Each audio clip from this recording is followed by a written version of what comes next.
Summer holidays vandachu, நம்ம GT Holidays vandachu. GT Holidays, South India's #1 travel brand. SA Engineering College, an autonomous institution. Counseling code 1114. For more details, saec.ac.in. முழுசா RSS ஆக அதிமுக மாறி இருக்கிறது. எடப்பாடி பழனிசாமி மாறி இருக்கிறார். இதுதான் நாங்கள் அவங்க மேலே வைக்கக்கூடிய குற்றச்சாட்டு. அதுக்கு ஏற்றாற் போல எல்லா காரியங்களையும் எடப்பாடி பழனிசாமி செஞ்சுக்கிட்டு இருக்கார். அறநிலைத்துறை பணத்தை அரசு எடுத்து எப்படி கல்லூரியாக கட்டலாம், இவங்களோட வருஷன் வந்து அறநிலைத்துறை வந்து எப்படி கோயில்களை நிர்வாகம் செய்யலான்றது ஒரு வருஷன்னு, இவங்க இன்னொரு வருஷனா அந்த பணத்தை எப்படி இவங்க வந்து கல்விக்குழு நிலையங்களை கட்டலாம் அப்படின்ற ஒரு வருஷன் இருக்குல்ல, அது RSS உடைய வருஷம். இல்லை, அவரு உங்க நிதி மேலாண்மையில கொஸ்டின் வைக்கிறார்.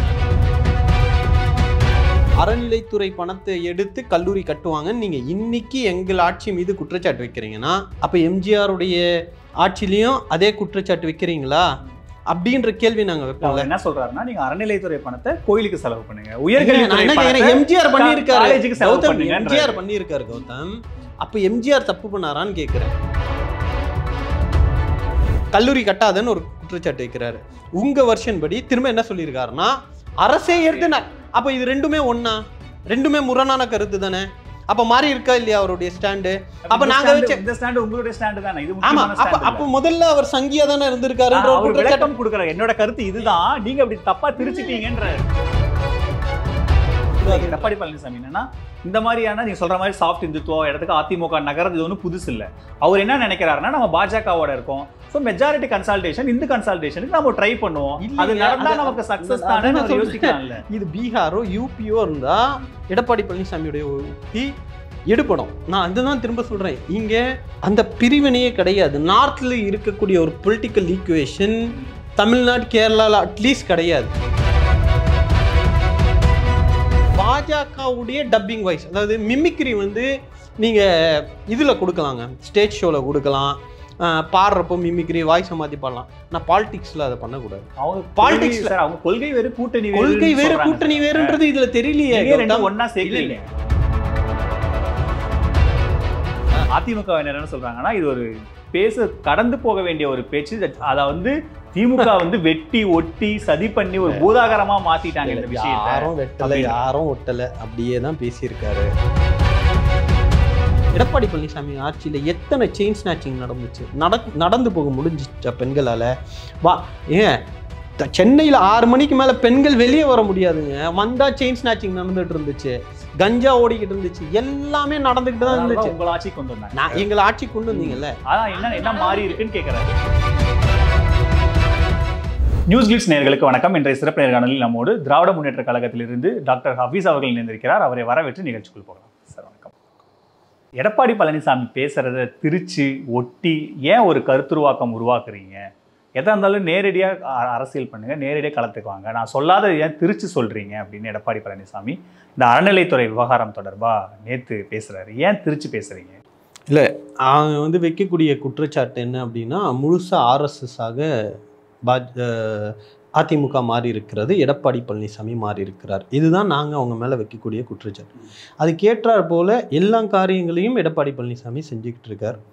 அவர் சவர்க்கரையும் உள்வாங்கி இருக்கிறார் அப்படின்றதுக்கான ஒரு வெளிப்பாடு தான் இது. நான் சொன்னது திருச்சி பேசுறீங்க அப்படின்னு ஒரு யூட்டன் அடித்து மக்கள் கிட்ட மறைமுகமான மன்னிப்பது. நான் வந்து அப்படி சொல்லலை, தப்பா எடுத்துக்காத. அது விளக்கம் இல்லை.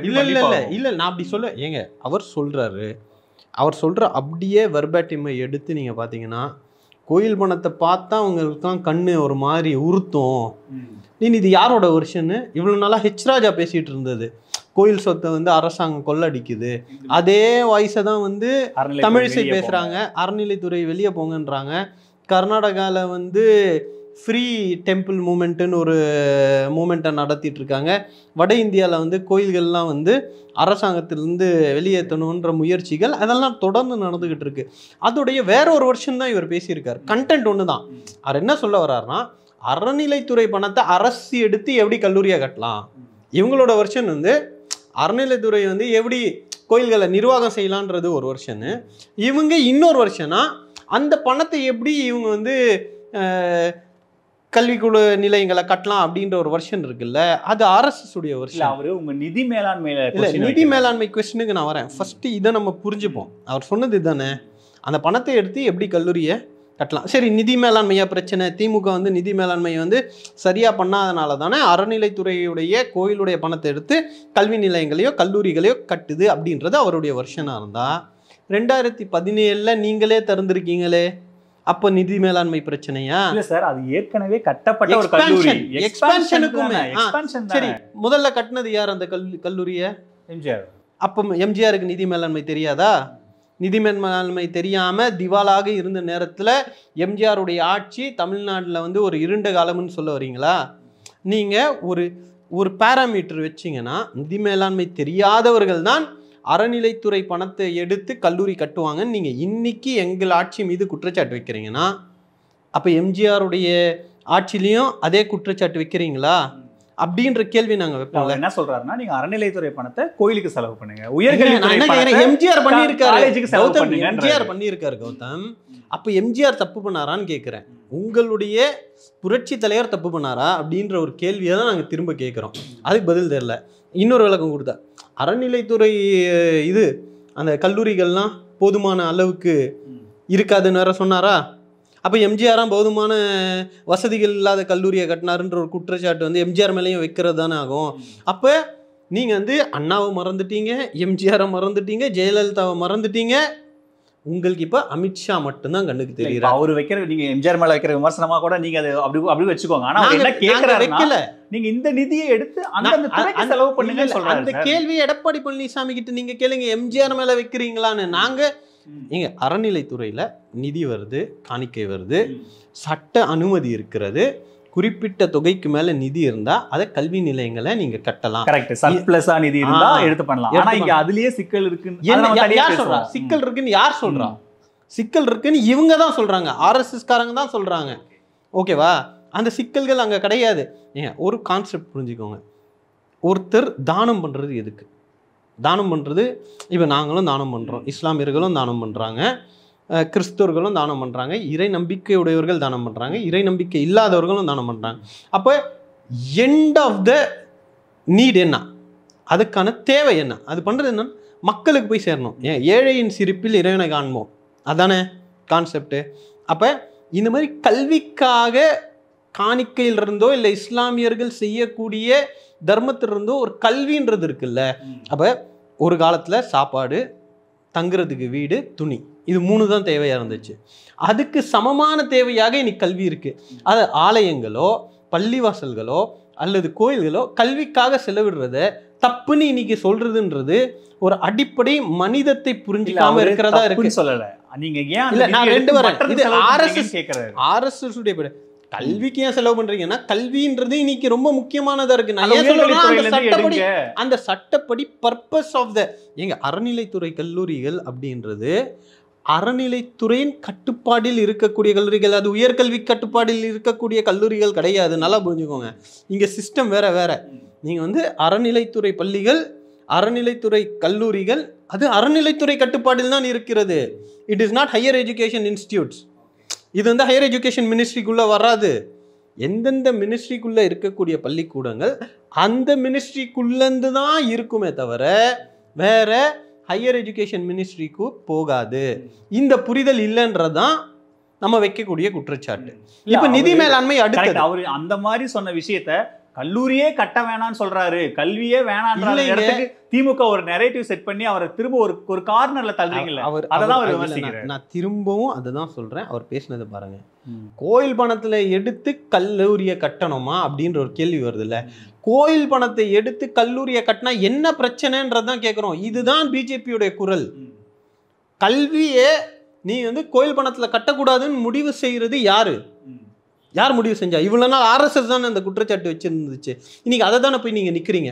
நியாயமா நீங்க என்ன பண்ணிருக்கணும்னா, இதை விட நிறைய கல்லூரிகளை நாங்க கட்டுவோம் அறநிலைத்துறையில அப்படின்னு அவர் வச்சிருந்தாருன்னா திராவிடத்துக்குமான பிரச்சனையா கொடுக்கும்போது ஒரு முக்கியமான பாயிண்ட் என்ன சொல்றாருன்னா, ஆனா அந்த அறநிலைத்துறை கல்லூரிகளையும் அரசை ஏற்று நடத்தட்டும், அரசை ஏத்துக்கிட்டும்ன்றாரு. இல்ல இப்ப கோயில் சொத்துக்களை நீங்க அரசை எடுத்துக்கோங்கன்ற இடத்துக்கு நகர்ற யூட்டன். அது யூட்டன்.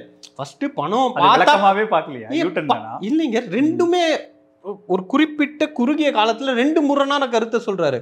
ஒரு காலத்துல என்ன சொல்றாரு, அந்த பணத்தை பார்த்தாலே இவங்களுக்கு கண்ணு உறுத்தும், உடனே எடுத்துப்பாங்கன்றாரு. அதானே அவர் வைக்கிற சார்ஜ். அறநிலைத்துறை பணத்தை நீ எடுத்து கல்லூரி கட்டாதன்னு ஒரு குற்றச்சாட்டு வைக்கிறாரு. உங்க வருஷன் படி திரும்ப என்ன சொல்லியிருக்காருன்னா அரசே எடுத்து அப்ப இது ரெண்டுமே ஒண்ணா, ரெண்டுமே முரணான கருத்து தானே. அப்ப மாறி இருக்கா இல்லையா அவருடைய ஸ்டாண்டு? அப்ப நாங்க வச்ச இந்த ஸ்டாண்ட் உங்களுடைய ஸ்டாண்ட் தானே இது முக்கியமான ஸ்டாண்ட். அப்ப முதல்ல அவர் சங்கியா தானே இருந்திருக்காருன்ற ஒரு விளக்கம் கொடுக்கறாரு. என்னோட கருத்து இதுதான், நீங்க அப்படி தப்பா திரிச்சீங்கன்றாரு. எப்படிங்க தப்பா திரிக்க முடியும்? வெட்டி ஒட்டிட்டீங்கன்றாரு. அறநிலைத்துறை பணத்தை எடுத்து கல்லூரியை நீ கட்டலாமா அப்படின்றது ஆர்எஸ்எஸ் உடைய ஸ்டாண்டுன்றது தமிழ்நாட்டில் இருக்கக்கூடிய எல்லாருக்கும் தெரியும். அதை தான் நீங்க சொன்னீங்க. இன்னைக்கு நீங்க வந்து அறநிலைத்துறையை எடுத்து அரசை எடுத்து கல்லூரியை நடத்தணும் அப்படின்னு நீங்க மாறி இருக்கீங்கன்னா நீங்க இதனுடைய பின் விளைவுகளை நீங்க வந்து எதிர்பார்க்கல. நீங்க அமித்ஷாக்கு அடிமையான மாதிரி தமிழ்நாட்டு மக்களும் அதை ஏத்துப்பாங்கன்னு நினைச்சிட்டு ஒரு ஸ்டேட்மெண்ட்டை போட்டீங்க. நீங்க ஜெயலலிதா அம்மையாரே இந்த பிலாசபி எடுத்து தோத்து போனாங்க. நீங்க நல்லா புரிஞ்சுக்கோங்க. சாஃப்ட் ஹிந்துத்துவா இல்ல பாஜக செய்யறது அப்படியே நம்ம செய்யலாம். 2004 என்ன பண்ணாங்க? மதமாற்ற தடை சட்டம், கோயில்களில் ஆடு மாடு பலியிடக்கூடாதுன்னு இந்து மக்களுடைய சென்டிமெண்ட்ஸோடய இவங்க விளையாடினாங்க. 2004 பாராளுமன்ற தேர்தலுக்கு முன்னாடி பெரிய தோல்வி.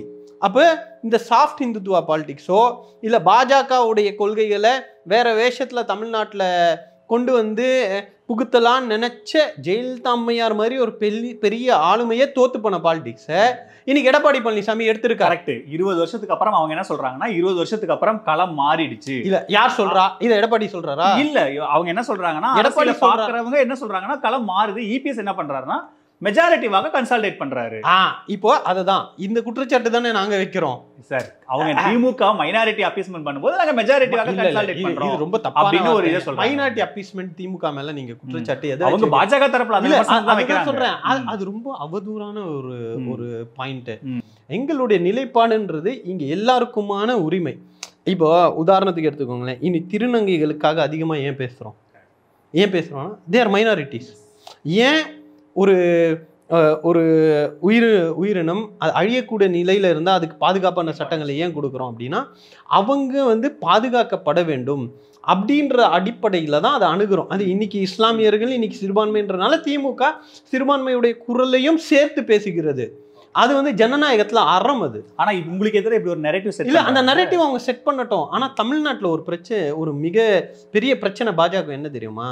இன்னைக்கு ஓட்டு போடக்கூடிய பெரும்பான்மை மக்கள் இருக்காங்கல்ல, அவங்க பல பேராமீட்டர்ஸை பார்க்குறாங்க ஓட்டு போடுறதுக்கு. இந்த கட்சி வளர்ச்சியை கொடுக்குமா, இந்த கட்சி பொருளாதார வளர்ச்சியை கொடுக்குமா, கல்வியை கொடுக்குமா, மாநில உரிமையை பாதுகாக்குமா அப்படின்னு ஒரு டிக்கா போடும்போது இல்லை, இந்த கட்சி இங்கே இருக்கக்கூடிய சிறுபான்மை மக்களின் மீது என்ன பார்வையை வைக்குது, சிறுபான்மை மக்களுடைய பாதுகாப்பை பற்றி என்ன பார்வையை வைக்குதுன்ற ஒரு பேராமீட்டரை சிறுபான்மை மக்கள் எடுக்கிறாங்களோ இல்லையோ இங்க இருக்கக்கூடிய பெரும்பான்மை மக்கள் எடுக்கிறாங்க. அதுதான் பாஜகவுக்கு இங்க சிக்கலா இருக்கு. அப்ப இந்த அப்பீஸ்மெண்ட்டை பாஜக வந்து அப்பீஸ்மெண்ட்ன்ற ஒரு குற்றச்சாட்டு வைக்கலாம். அந்த டோனை எடப்பாடி பழனிசாமி எடுக்கக்கூடாது. எடப்பாடி பழனிசாமி என்னன்னா இந்த மாதிரியான நீங்க சொல்ற மாதிரி சாஃப்ட் இந்துத்துவ இடத்துக்கு அதிமுக நகரம் இது ஒன்றும் புதுசு இல்லை. அவர் என்ன நினைக்கிறாருன்னா நம்ம பாஜகவோட இருக்கோம், ஸோ மெஜாரிட்டி கன்சல்டேஷன் இந்த கன்சல்டேஷனுக்கு நம்ம ட்ரை பண்ணுவோம், அது நடந்தா நமக்கு சக்சஸ் தானே யோசிக்கலாம்ல. இது பீகாரோ யூபியோ இருந்தா எடப்பாடி பழனிசாமியுடைய உக்தி எடுப்படும். நான் அதுதான் திரும்ப சொல்றேன். இங்க அந்த பிரிவினையே கிடையாது. நார்த்ல இருக்கக்கூடிய ஒரு பொலிட்டிக்கல் ஈக்குவேஷன் தமிழ்நாடு கேரளாவில் அட்லீஸ்ட் கிடையாது. ஏன்னா அவங்களுடைய பொலிட்டிக்கல் ஹிஸ்ட்ரி வேற. அவங்க வந்து மன்னர்கள் மத்தியில் சண்டை, அதை மதமாக திரித்து அவங்கள வந்து அந்த மாதிரி அவங்கள வந்து கொண்டு வந்திருக்காங்க. வேற வரலாறு. அதை வந்து கம்யூனலைஸ் ஆக்கியிருக்காங்க. மதவாதத்தின் அடிப்படையில் ஒரு மன்னர்கள் மத்தியில் நடந்த நிலத்துக்கான போரையே வந்து அவங்க மதத்தின் அடிப்படையில் மாற்றிருக்காங்க. ஆனால் தமிழ்நாட்டில் அந்த களமே கிடையாது.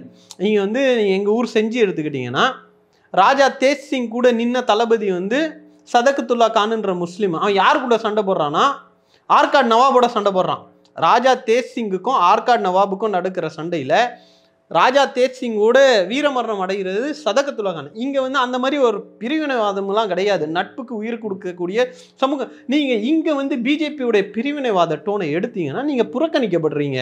அதுலேயும் வந்து கல்வியை கொண்டு வந்து உள்ள சொருவி அதை கம்யூனலைஸ் ஆக்கி எல்லாம் பண்ற அரசியல் என்ன சொல்றாங்கன்னா இப்போ திமுக வந்து தீவிர பாஜக எதிர்ப்பை முன்வைக்கிறாங்க. நம்ம பாஜகவோட கூட்டணியிலே இருக்கோம் அப்படின்னு நீங்க எடப்பாடியோட பாயிண்ட் ஆஃப் வியூல இருந்து பாருங்களேன். கூட்டணியிலே இருக்கும். அப்ப நீங்க அவங்களுக்கு எதிராக ஒரு நரேட்டிவ் வைக்கிறீங்கல்ல, அவர் என்ன கேட்கறாரு, வெட்டி ஒட்டுறீங்கல்ல அப்படின்னு ஒரு விமர்சனம் வைக்கிறாருல்ல.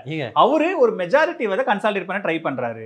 திமுகவுக்கு எதிரான ஒரு நெரேட்டிவா இருக்கு. அதை பார்த்து திமுக பயப்பட்டு இந்த மாதிரி விஷயத்தை நீங்க பாஜக இருக்காரு அமித்ஷா திமுக ஒரு நெரேட்டிவ் நீங்க வைக்கிறீங்கன்றாரு. திமுகக்கு எதிராக ஒரு நெரேட்டிவ் வந்து கடந்த காலங்கள்லயும் அரசியல் கட்சிகள் வச்சிருக்காங்க, அதிமுகவே வச்சிருக்குது. ஆனா அதை எப்படி வச்சிருக்கணும் அதை தான் நான் சொல்ல வரேன். நான் பெரியாரிசத்தை திமுக அதிகமா ஃபாலோ பண்ணுதா அதிமுக அதிகமா ஃபாலோ பண்ணுதா, அண்ணா சொன்ன கருத்தை திமுக அதிகமா ஃபாலோ பண்ணுதா இல்ல அதிமுக அதிகமா ஃபாலோ பண்ணுதான்றது தான் களமா இருக்கணும்னு நாங்க விரும்புறோம். ஆனா அதுல இருந்து முற்றிலுமா மாறி பாஜகவுடைய டப்பிங் வாய்ஸ், அதாவது மிமிக்ரி வந்து நீங்க இதுல கொடுக்கலாங்க, ஸ்டேஜ் ஷோல கொடுக்கலாம், பாடுறப்போ மிமிக்ரி வாய்ஸை மாற்றி பாடலாம். ஆனால் பாலிடிக்ஸில் அதை பண்ணக்கூடாது. அவங்க பாலிடிக்ஸ்ல அவங்க கொள்கை வேறு கூட்டணி வேறுன்றது இதுல தெரியலையே. ஒன்னா சேர்க்கல, கொள்கை வேறு கூட்டணி வேறுன்றது எல்லாருக்கும் புரியும். ஆனால் அந்த கூட்டணிக்காக கொள்கையே நீங்கள் தியாகம் பண்ண போயிட்டீங்களே, அதுக்கப்புறம் கொள்கை வேறு கூட்டணி வேறுன்னு எப்படி சொல்ல முடியும்?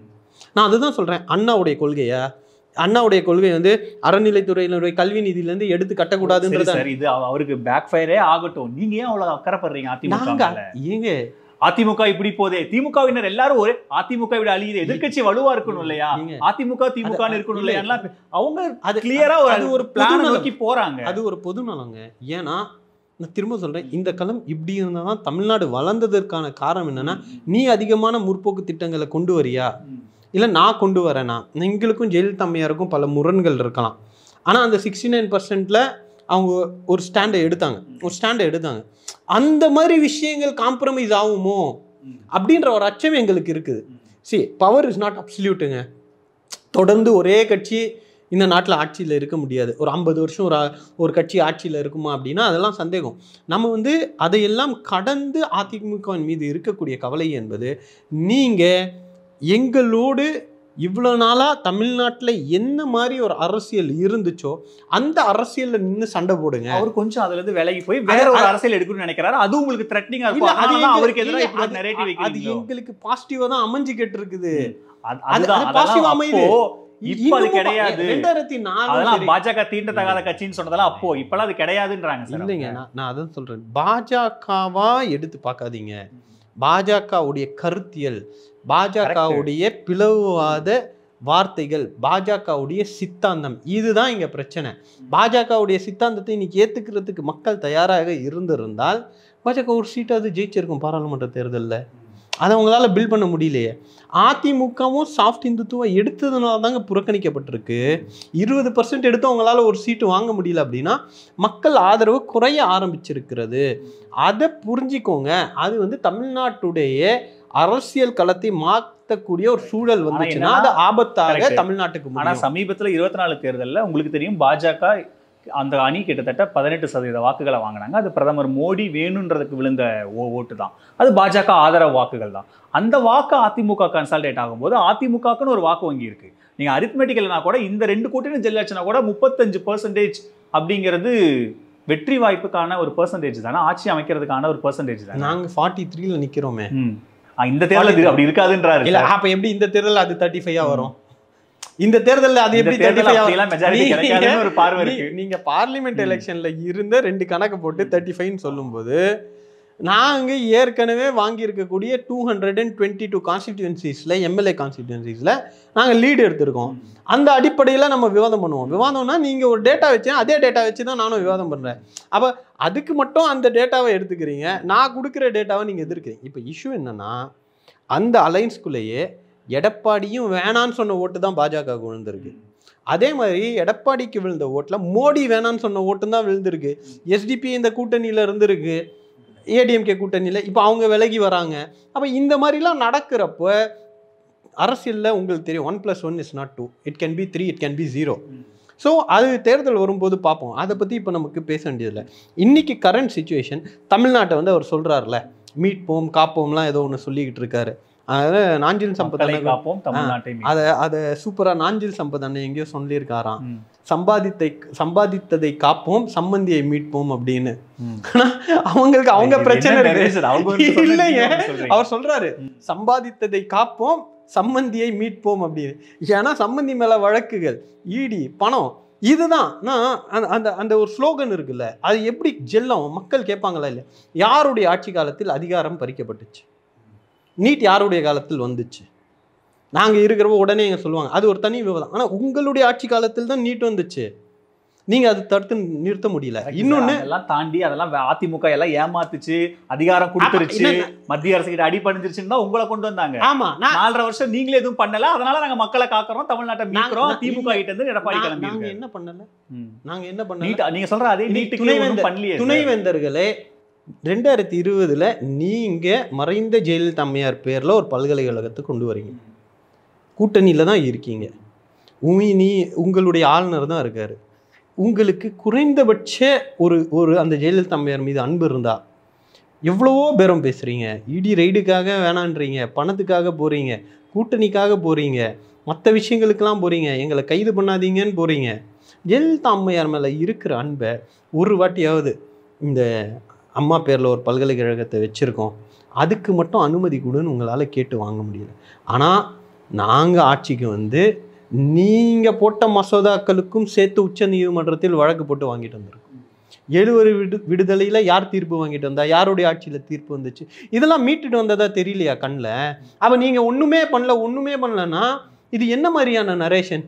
நீங்கள் ஒருத்தர் பறிக்கிறார் தமிழ்நாட்டுடைய உரிமையை, தொடர்ந்து பறிப்பேன் உறுதியாக நிற்கிறார். நீட்டு போன்ற விவகாரங்களில் ஜிஎஸ்டி நிதி பங்கீட்லேயும் சரி, கல்வி நிதியும் தரமாட்டேன், மும்மொழி கொள்கையை திணிச்சாதான் தருவேன்ற அளவுக்கு அடம் பிடிச்சிக்கிட்டு தமிழ்நாட்டுடைய உரிமையை பறித்தது பாரதிய ஜனதா கட்சி.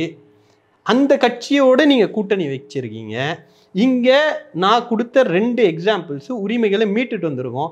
எங்கள் கிட்டேருந்து மீட்பேன் நீங்கள் பிரச்சாரத்தை சொல்லி நீங்கள் ஜெயிச்சிருவீங்கன்ற நம்பிக்கை இருந்துச்சுன்னா நீங்கள் தமிழ்நாட்டு மக்களுடைய இன்டெலெக்டை எவ்வளோ மலிவாக பார்க்குறீங்கன்றதான் என்ன சொல்கிறாருன்னா, இந்த திமுகவோட வேலையை இதுதான் பாருங்க, அதாவது ஓவராலாக ஒரு நெரேட்டிவ், மாநில உரிமை மத்திய அரசு வைக்கிறோம்னு ஓவரால் உரிமையை வச்சு அது வந்து நாடாளுமன்ற தேர்தலுக்கு ஓகே, சட்டசபை தேர்தலுக்கு சட்ட ஒழுங்கு பிரச்சனை, போனது எல்லாமே போதைப் பொருள் நடமாட்டம், பெண்கள் பாதுகாப்பு, இந்த மாதிரி விஷயங்கள் தான் பேச போறாங்க. அப்ப உரிமையை மீட்பெல்லாம் எதுக்கு வச்சுக்கிட்டு? அப்ப நீங்களும் சொல்லிடுங்க, உரிமையை மீட்பெல்லாம் கிடையாது, சட்டமன்ற தேர்தல் கலைச்சிரும், யாரும் யாருடைய உரிமையும் பறிக்கல. அப்ப அங்க மட்டும் உரிமையை மீட்போம்லாம் எதுக்கு நீங்க ஸ்லோகன் வச்சுக்கிட்டு? நீங்களே உங்களை கான்ட்ராடிக்ட் பண்ணுறீங்க. இங்கே சிம்பிள் இஷ்யூ ஒன்று தாங்க. நீங்கள் பறித்தவர்களோடு கூட்டணி வச்சுக்கிட்டு மீட்போம் சொல்கிறத ஏற்றுக்கவே முடியாது. அவங்க மீட்போம்னு சொல்கிறது திமுக கிட்ட இருந்து தமிழ்நாட்டை மீட்கணும். அதுதான் சொல்கிறேன். மீட்டு யார்கிட்ட கொடுக்க போறீங்கன்ற கேள்வி தான். அவங்க ஆட்சி பண்ணுவாங்க, அதிமுக ஆட்சி, பாஜக தான் நான் ஆட்சி பண்ணிக்கிட்டு இருக்கு. ஒரு எந்த அளவுக்கு கூட்டணி ஆட்சின்னு திரும்ப பேசிக்கிட்டு இருக்காங்க. அதை பற்றி ஒரு எக்ஸ்பிளனேஷன் கொடுக்க முடியாத இடத்துல நீங்கள் உட்காந்துக்கிட்டு நீங்கள் தமிழ்நாட்டை மீட்டுருவீங்கன்னா எப்படி? அது வேடிக்கையா இல்லை? இதுதான் எங்களுடைய கவலை. ஏன் அதிமுக பலவீனம் ஆகுதுன்றதுக்கான கவலை என்னன்னா, நாளைக்கு ஒரு சரிசமமானது வந்துச்சுன்னு வச்சுக்கோங்களேன், எடப்பாடி பழனிசாமி வரப்போறதில்ல, ஒரு ஹைப்பத்தட்டிக்கலாக சொல்கிறேன், ஒரு எடப்பாடி பழனிசாமி அதிமுக ஒரு 70, பாஜக மற்ற கட்சிகள்லாம் சேர்ந்து 50 வந்தால் எடப்பாடி பழனிசாமி முதல்வராக இருக்க மாட்டார். அதான் யதார்த்தம். இந்த மாதிரி அச்சங்கள் வந்து தமிழ்நாட்டுக்கு பிற்காலத்தில் வரக்கூடாதுன்ற கவலையில தான் நாங்கள் அதிமுக மேலே கவலைப்படுறோம். இது தொண்டர்களுடைய குரலும் தான். தொண்டர்கள் அதிமுகவை திமுக தான் பலவீனப்படுத்துது. என்னன்னா பாஜக முன்னாடி வச்சு அதிமுகவை எந்த இடத்துலையுமே ஒரு விமர்சன ரீதியாக கூட திமுக அணுக நாங்க தானே விமர்சனம், நேரடி விமர்சனம் பாஜக மேலதான் நாங்க அதிமுக. இப்ப அவர் ஏதாவது தப்பு பண்ண உடனே அறநிலைத்துறை நிதி எடுத்து கல்வி நிலையங்கள் கட்டக்கூடாதுன்னு உடனே நாங்க தானே விமர்சிக்கிறோம். எத்தனை மேடைகள்ல எங்க தலைவர் வந்து சொல்றாரு, எங்களுக்கு கலை எதிரி அதிமுக தான், பாஜக சீன்லயே இல்லை, நாங்கள் சித்தாந்த ரீதியாக பாஜக எங்களுடைய எதிரியா இருக்கு, ஆனால் களத்தில் நாங்கள் அதிமுகவோட தான் சண்டை போட்டுட்டு இருக்கோம் எங்கள் தலைவர் 2024 பேசிக்கிட்டு இருக்காரு. எங்களுக்கு வந்து சித்தாந்த ரீதியாக எதிரி இருக்கு, களத்தில் அரசியல் எதிரி என்பது அதிமுக தான் அப்படின்றத நாங்கள் தான் தொடர்ந்து தலைவர் அதை பிச் பண்ணிக்கிட்டே இருக்காரு. ஏன்னா அப்போதான் இந்த சண்டை வந்து 2 திராவிட கட்சிகளுக்கு மத்தியிலையும் வளர்ச்சியை நோக்கி இருக்கும், இல்லை மதவாதத்தை நோக்கி யார் அதிகமான இதை பண்ணுறான்ற மாதிரி போய்டும், அந்த சூழல் இருக்கக்கூடாதுன்னு தான் தலைவர் ரொம்ப தெளிவாக இந்த நரேட்டிவே வைக்கணும்னு நினைக்கிறார். பட் ஆனால் அது எங்கள் கையில் மட்டும் இல்லை, அதே மாதிரி அதிமுகவும் நடந்துக்கணும்.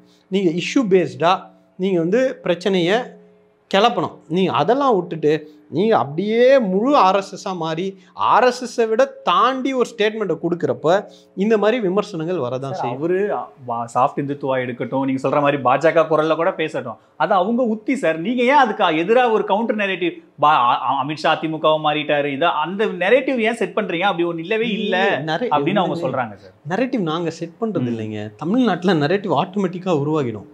உங்களுக்கு தெரியாதது இல்ல, எனக்கு தெரியாதது இல்ல, நானும் சொல்றேன். இல்ல எங்களுக்கு தெரியாதது உங்களுக்கு தெரியாதது இல்ல, தமிழ்நாட்டு மக்களுக்கு தெரியாதது எதுவும் இல்ல. புரியுதா? அதிமுக என்ன சொல்றாங்கன்னா இது ஒரு கடந்து போக வேண்டிய ஒரு பேச்சு. அத வந்து திமுக வந்து வெட்டி ஒட்டி சதி பண்ணி ஒரு பூதாகரமா மாத்திட்டாங்க இந்த விஷயத்தை. யாரும் வெட்டல, யாரும் ஒட்டல, அப்படியே தான் பேசியிருக்காரு.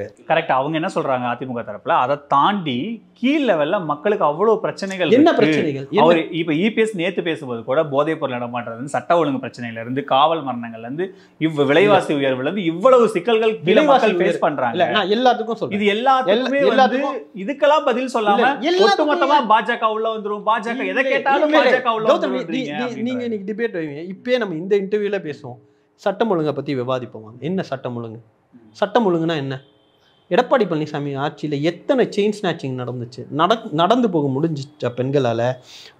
ஏன் சென்னையில் 6 மணிக்கு மேலே பெண்கள் வெளியே வர முடியாதுங்க. வந்தால் செயின் ஸ்நாச்சிங் நடந்துகிட்டு இருந்துச்சு, கஞ்சா ஓடிக்கிட்டு இருந்துச்சு, எல்லாமே நடந்துக்கிட்டு தான் இருந்துச்சு. உங்களை ஆட்சி கொண்டு வந்தாங்க. எங்களை ஆட்சி கொண்டு வந்தீங்கல்ல, நாங்கள் நடவடிக்கை என்ன மாறி இருக்குன்னா, என்சிஆர்பி டேட்டான்னு ஒரு டேட்டா இருக்குது, எடுக்க சொல்லுங்க. அதுதான் ஒரு மாநிலத்திலையும் ஒரு ஆண்டில் எத்தனை மரணங்கள், எத்தனை கொலைகள், எத்தனை செயின் பறிப்பு, எத்தனை வழிப்பறி நடந்திருக்குன்னு ஒரு டேட்டா இருக்குது. அந்த டேட்டாவை வச்சு கம்பேர் பண்ணுங்க. நான் வந்து போகிற போக்கில் அடிச்சு விட தயாராக இல்லை. என்சிஆர்பி டேட்டாவை வச்சு நீங்கள் விவாதம் பண்ண சொல்லுங்கள். இதுதான் நரேட்டிவ். நீங்கள் டேட்டா வச்சு பேசாமல் சட்டம் ஒழுங்கு சரியில்லை, சட்டம் ஒழுங்கு சரியில்லை, சட்டம் ஒழுங்கு சரியில்லைன்னா எதை மீன் பண்ணுற? எதை வச்சு சட்டம் ஒழுங்கு சரியில்லைன்றீங்க? இங்கே இப்போ வந்து அஜித்குமாரோடைய மரணம் வந்து ரொம்ப வருத்தப்பட வேண்டிய ஒரு விஷயம். ஆனால் எங்கேயாவது காப்பாற்றுற மாதிரி ஒரு ஸ்டேட்மெண்ட்டாவது பொலிட்டிக்கல் லீடர்ஷிப்போ, அரசியல் தலைமையோ, இல்லை அந்த காவல்துறை தலைமையோ சொல்லியிருக்கா? இதுதான் வித்தியாசம். நீங்கள் வந்து காவல் மரணங்கள் இருந்திருக்குது, அது தடுக்கப்பட வேண்டும், போலீஸ் ரிஃபார்ம்ஸ் வேணுன்றத மாற்றுக்கிறது கிடையாது. ஆனால் ஒரு விஷயம் நடந்தப்போ சட்டமன்றத்தில் வந்து ஆசனவாயில் லட்டியை விட்டு கொலை செஞ்சுருக்காங்க. ஓகேவா? ஃபினிக்ஸும் ஜெயராஜையும் அது வந்து ஹார்ட் அட்டாக்ல செத்தாங்கன்னு வாய் கூசாமல் பேசினார்ல, அதையும் இதையும் கம்பேர் பண்ணுறீங்களா நீங்கள்? காவல் மரணங்களை இது வந்து நடந்துச்சு, முதலமைச்சர் ப்ரொசீஜரை ஃபாலோ பண்ணார், சஸ்பீஷியஸ் மர்டர் கேஸ் போட்டார், சந்தேகத்தின் அடிப்படையிலான மரணம், பிரேத பரிசோதனை வந்து நிச்சயமாக மர்டராக தான் வந்திருக்கு, உள்காயங்களால் காவல்துறையோட தாக்குதலால் மரணங்கள், உடனே கைது பண்ணும். சிபிஐக்கு மாத்தணும். சிபிஐக்கு மாத்தணும். ஸ்டாலின் சட்டப்பேரவையில் அதான் சொன்னார். என்ன சொன்னார்? உடல்நிலை சரியில்லாம இறந்துட்டாருன்னு சொன்னார். இல்ல அதெல்லாம் சொல்லவே கிடையாது. விசாரணையில் இருக்கிறது, விசாரணையில் இருக்கிறது, இல்ல விசாரணையில் இருக்கிறது, நடவடிக்கை எடுத்தோம், வந்து டிஃபெண்ட் பண்ணல. இதுல எதிர்க்கட்சிகள் இந்த விவகாரத்தை பெரிய அளவுக்கு ஆக்கிட்டாங்கன்றனால வேற வழி இல்லாம அரசு சிபிஐ கொடுத்துருச்சுங்கிறது தான் அந்த விமர்சனமே. இல்ல நீங்க கொடுக்கலனாலும் கோர்ட்டு கொடுத்துருக்கும் அப்படின்றாங்க. நீங்க கேஸை ஃபாலோ பண்ணீங்களா இல்லையா? ஃபாலோ பண்ணீங்களா இல்லையா? தலைவருடைய அறிக்கை படிச்சிங்களா இல்லையா? நீதிமன்றமே சிபிசிஐடி போதும் என்று சொன்ன போதும் நான் சிபிஐக்கு மாத்துறேன். அப்போ நீதிமன்றம்லாம் சொல்லியிருக்காது. நீதிமன்றத்தில் ரொம்ப தெளிவாக அந்த அந்த அந்த ஒரு அப்சர்வேஷன் வந்த பிறகு தான் நாங்கள் சிபிஐக்கு மாற்றுறோம். பயந்துலாம் மாற்றலை. ஏன்னா இவங்க வந்து உடனே சிபிஐக்கு மாற்று. இப்போ சிபிஐக்கு மாற்றினோடனே மனித உரிமை ஆர்வலர்கள் என்ன சொல்கிறாங்க? நீங்கள் ஏன் சிபிஐக்கு மாற்றினீங்க? சிபிசிஐடியே நல்லா வேலை பார்த்துருக்கோம். அப்போ மிக்ஸ்டு ரிவ்யூ வரும். ஆனால் நாங்கள் நேர்மையாக இருக்கிறோம். எதுவுமே ப்ரஷிங் அண்டர் த கார்பெட், மூடி மறைக்கிற வேலை இல்லை. யார் தப்பு பண்ணாலும் நாங்கள் வந்து நடவடிக்கை நடக்கும், எடுக்கப்படும், அவர்கள் தண்டிக்கப்படுவார்கள். எல்லாத்தையும் கடந்து ஒரு முதலமைச்சர் வருத்தம் தெரிவிச்சிருக்காரா? இதுவரையும் ஹிஸ்டாரிக்கலி இந்தியாவுடைய பொலிட்டிக்கல் ஹிஸ்ட்ரியில், அட்மினிஸ்ட்ரேட்டிவ் ஹிஸ்ட்ரியில் ஒரு காவல்துறையுடைய காவல் மரணத்துக்கு பிறகு அந்த இறந்தவருடைய குடும்பத்திற்கு கால் பண்ணி சாரிமா, ரொம்ப சாரிமா அப்படின்னு கேட்கறது பெருமையா சார்? சாரி நடக்காம பாத்துக்கிறது தானே சார் முதலமைச்சர் வேலை. சாரி கேட்கறது பெருமை. அறிக்கை பார்த்திருப்பீங்கன்னு நினைக்கிறேன். நான் கேட்ட இதே டோன்ல தான் சாரி கேட்கறது பெருமை கிடையாது. இதுக்கு முன்னாடி நீங்க அந்த தார்மீகம் எடுத்தீங்களான்றதுதான். இது தார்மீகம், இது பெருமைப்படுற விஷயமே கிடையாது. திஸ் இஸ் பாதிக்கப்பட்டவங்களோட நான் நிக்கிறேன் அப்படின்றீங்க. ஏங்க நீங்க அமெரிக்கா, ஜப்பான், உலகில் ஆவியல ஒரு உட்டோப்பியன் ஸ்டேட்டை நீங்க பேசுறீங்க. ஒரு மரணமும் நடக்கக்கூடாது, ஒரு காவல் மரணமும் நடக்கக்கூடாது. அதுக்காக தான் எல்லாரும் வேலை பார்க்குறோம். ஆனால் அதையும் மீறி நடக்கிறப்போ உங்களுடைய ரியாக்ஷன் என்ன? அதுதான் எடப்பாடி பழனிசாமிக்கும் எங்கள் தலைவருக்கும் உள்ள வித்தியாசம். நிறைய புது பிளேயர்ஸும் உள்ளே வந்திருக்காங்க. ஸோ இந்த 2026 தேர்தல் களம் நீங்கள் முன்ன மாதிரிலாம் இருக்காது, இது கம்ப்ளீட்டாக புது ட்ரெண்டான தேர்தல் அப்படின்லாம் நிறைய வியூக வகுப்பாளர்கள்லாம் பேசுகிறாங்க. அதை பற்றி திமுக ஏதாவது கன்சிடர் பண்ணுறீங்களா? இல்லை, எல்லா தேர்தலுமே ஒரே மாதிரி இருக்கிறது இல்லை. 30% எடுத்தால் இந்த மாதிரி ஆட்சின்னு சொல்கிறாங்க. இல்லை, அதான் சொல்கிறேனே, எல்லா தேர்தலும் நீங்கள் எடுத்துக்கோங்களேன். என்னுடைய பொலிட்டிக்கல் ஒரு 2001 வேறு மாதிரி, 2006 வேறு மாதிரி, 2011 வேறு மாதிரி, 16 வேறு மாதிரி, 21 வேறு மாதிரி. எனக்கு நினைவு தெரிஞ்ச 5 சட்டமன்ற தேர்தல்களும் வெவ்வேறு மாதிரி தான் இருந்துச்சு. ஒரு காலத்தில் விஜயகாந்த் வந்து அந்த தேர்தலை வேறு மாதிரி ஆக்கினார். அது எல்லாமே அப்படி தான் இருக்கும். ஆனால் அதுக்காக நாங்கள் தயாராக இருக்குமா அப்படின்னா, திராவிட முன்னேற்ற கழகம்ன்றது ஒரு மிகப்பெரிய எலக்டோரல் மிஷன். அது எல்லா சிச்சுவேஷனுக்கும் தயாராக இருக்குது. ஒரு ரெஸ்பான்ஸ் ஃபோர்ஸ் மாதிரி எப்படி வந்தாலும் எங்கெல்லாம் வந்து இன்னைக்கு திமுகலாம் சாதாரணமாக திமுகவில் தொடர முடியாது. அந்த அளவு பெண்டை கழட்டிக்கிட்டு இருக்கார். காடர்ஸை முதல் கொண்டு நிர்வாகிகளை வந்து தலைவர் அவ்வளோ பெண்டை கழட்டிக்கிட்டு இருக்கார். அது மகிழ்ச்சியோடு நாங்கள் வேலை பார்த்துக்கிட்டு இருக்கிறோம். அந்த அளவுக்கு ஒரு ஆர்கனைஸ்டாக, ஒரு சிஸ்டமேட்டிக்காக ஒரு எலெக்ஷன் மிஷினை வந்து திராவிட முன்னேற்ற கழகம் தயார் செய்திருக்கிறது. பூத் லெவலில் ஆர்கனைஸ்டாக வேலை பார்த்துக்கிட்டு இருக்கிறோம். அதனால் இது வந்து 5 முனை போட்டி, 6 முனை போட்டி, 7 முனை போட்டிலாம் எத்தனை முனை போட்டி வந்தாலும் அதற்கான உக்திகளை தயாராக நாங்கள் வச்சுருக்கிறோம். நீங்கள் தமிழ்நாடுடைய ஹிஸ்ட்ரி, எந்த புது கட்சி வந்தாலும் அவங்களுடைய ஒரே நோக்கமாக இருந்தது திராவிட முன்னேற்ற கழகத்தை அழிக்கணும், எதிர்க்கணும் அப்படின்னு தான். அது யார் வேணாலும் எடுத்துக்கோங்க. மதிமுக எதுக்காக தொடங்கப்பட்டுச்சு? தேமுதிக தொடங்கப்பட்டப்ப என்ன சொன்னாங்க? அப்போ இது 2 தான் எனக்கு தெரிஞ்சு ஒரு அளவுக்கு இன்னைக்கு நாம் தமிழர் கட்சியும் திமுகவை எதிர்த்து தான் அரசியல் பண்ணிக்கிட்டு இருக்கு. அப்போ அது வந்து எப்படி நீங்கள் ஸ்கூலில் சேரணும், ஸ்கூல் சேரணும்னா எல்கேஜி போகணும் அப்படின்ற மாதிரி தமிழ்நாட்டில் நீங்கள் கட்சியை தொடங்கணும் அப்படின்னா நீங்கள் திமுக எதிர்ப்பு தான் அப்படின்றது வந்து ஒரு நாம மாறிடுச்சு. அது ஒரு நியதியாக இருக்குன்றதுனால எல்லாரும் அதை தொடங்குறாங்க. ஆனால் சரித்திரம் இருக்குது. அப்படி தொடங்கினவங்க என்ன ஆனாங்க, மக்கள் எப்படி அவங்கள புறக்கணிச்சாங்க, அவர்களுடைய நிலைமை என்ன? இன்றைக்கி வந்து நான் அந்த கூட்டணியை விட்டு வெளியேறினதே மிகப்பெரிய தவறுன்னு சொல்கிற அளவுக்கு போயிருக்கு. அதெல்லாம் ஈக்குவேஷன் மாறுன்றாரு சார். யார் சார்? அதான் சொல்கிறாங்கல்ல, ஒரு ஹெச் ராஜா தான் சொன்னான்னு நினைக்கிறேன், ஸ்டாலின் இஸ் மோர் டேஞ்சரஸ் தென். ஆமாம், உண்மையிலேயே எங்களுடைய தலைவர் பல மடங்கு டேஞ்சரஸாக இருப்பார். அவர்களுக்கு பழைய மாதிரி வந்து பழைய திமுகவே தேர்தல் வேலைனா வேறு மாதிரி பார்க்கும். தலைவர் தலைமையில் இருக்கக்கூடிய திமுக தேர்தல் வேலைகளை ரொம்ப அட்வான்ஸ்டாக நாங்கள் பண்ணிக்கிட்டு இருக்கோம். ரொம்ப தீவிரமாக வேலை பார்த்துட்ருக்கோம். இதுக்கு முன்னாடி திமுக எப்படி தேர்தலை சந்தித்ததோ அதை விட 100 மடங்கு சயின்டிஃபிக்காக, 100 மடங்கு ஒரு விடாமுயற்சியோட களத்தில் வந்து இறங்கி செய்ய போகுது. அதனால் யார் வந்தால் என்ன எங்களுக்கு பிரச்சனை. ஓராண்டுக்கு முன்னாடியே அவருடைய தேர்தல் பணிகளை தொடங்கிட்டாரு. புதிய பிளேயர்ஸ் விஜயும் வந்து செப்டம்பர் மாதத்துலேருந்து தொடங்க போகிறதா சொல்கிறாங்க. ஈவன் ஓரணிகள் தமிழ்நாடு அப்படின்னு முதலமைச்சரும் தேர்தல் பண்ணி ரொம்ப முன்கூட்டியே இந்த முறை கட்சிகள் தேர்தலுக்கு ரொம்ப மும்முரமாகிற மாதிரி. இல்லை, தலைவர் இன்னும் தேர்தல் பண்ணி ஆரம்பிக்கல. இது ஓரணியில் தமிழ்நாட்டுக்கும் தேர்தலுக்கும் சம்மந்தம் கிடையாது. உறுப்பினர் சேர்க்கை, இது உறுப்பினர் சேர்க்கை. ஆனால் தேர்தல் வேலையை களத்தில் நாங்கள் பார்க்க ஆரம்பிச்சிட்டோம். ஓகே, எங்களுக்கு நீங்கள் சொல்கிறவராக இருந்தாலும் சரி, நீங்கள் சொல்லாதவங்க யார் வந்தாலும் சரி, it makes no difference to DMK. Okay, thank you sir. இவ்வளோ நேரம் நேரத்தை எங்களோட செலவழிச்சதுக்கு ரொம்ப நன்றி. சம்மர் ஹாலிடேஸ் வந்தாச்சு, நம்ம ஜிடி ஹாலிடேஸும் வந்தாச்சு. GT holidays, south India's #1 travel brand. SA Engineering College, an autonomous institution. Counseling code 1114. For more details, saec.ac.in.